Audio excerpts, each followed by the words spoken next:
Assalamualaikum warahmatullahi wabarakatuh. Halo guys, sebelumnya perkenalkan nama aku Sheila Azatuzahra Isriatmaja dengan NIM 20.31072 dari program studi bisnis digital angkatan 2023. Nah, kita tuh semuanya udah pasti pernah dengar tentang Islam rahmatan lil alamin. Tapi pernah nggak sih kalian mikir kenapa Islam disebut sebagai Islam rahmatan lil alamin? Nah, sebenarnya Islam rahmatan lil alamin itu artinya rahmat bagi seluruh alam, bukan cuma untuk manusia, tapi juga buat hewan, tumbuhan, dan lingkungan. Nah, yuk kita bahas. Nah, seperti di Quran Surah Al-Anbiya ayat 107 yang artinya, dan tidaklah kami mengutus engkau Muhammad melainkan untuk menjadi rahmat bagi seluruh alam. Nah, jadi maksudnya tuh apa sih? Nah, Islam itu hadir bukan untuk menekan, tapi justru membawa kedamaian, kasih sayang, dan kebaikan untuk semuanya. Nah, jadi Islam itu bukan agama yang eksklusif, tapi inklusif. Siapapun bisa merasakan manfaatnya meski dia itu berbeda agama, budaya, atau bangsa. Nah, kenapa sih Islam disebut sebagai rahmat?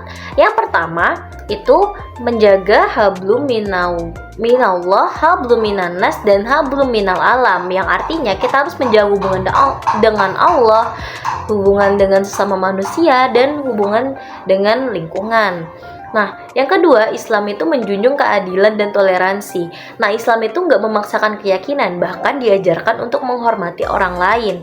Nah, seperti di dalam surat Al-Hujurat ayat 13, bahwa semua manusia itu diciptakan bersuku, berbangsa, agar saling mengenal, bukan saling menyakiti. Lalu yang ketiga, itu Islam menebar kedamaian dan kasih sayang.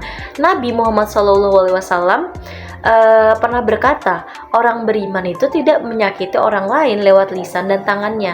Nah, ini konsep dari damainya Islam rahmatan lil alamin.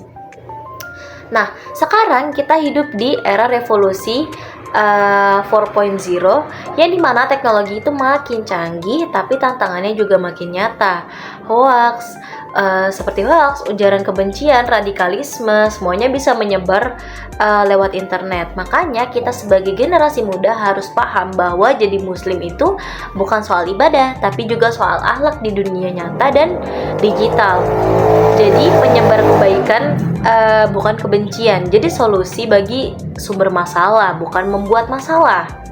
Nah, sebenarnya apa yang bisa kita lakukan untuk mewujudkan Islam rahmatan lil alamin ini? Yang pertama, mulai dari hal kecil, misalnya kita itu menjaga lisan, menjaga jempol. Maksudnya apa? Seperti yang aku bilang tadi, itu kita itu nggak boleh menyebarkan hoax, dan kita nggak boleh melakukan ujaran kebencian.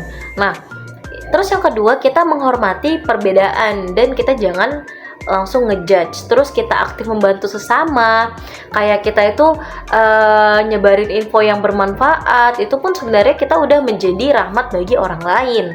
Terus kita itu mencintai lingkungan, kita membuang sampah pada tempatnya, hemat energi, dan sebagainya. Nah, karena Islam itu nggak cuma di masjid, tapi juga cara kita hidup sehari-hari.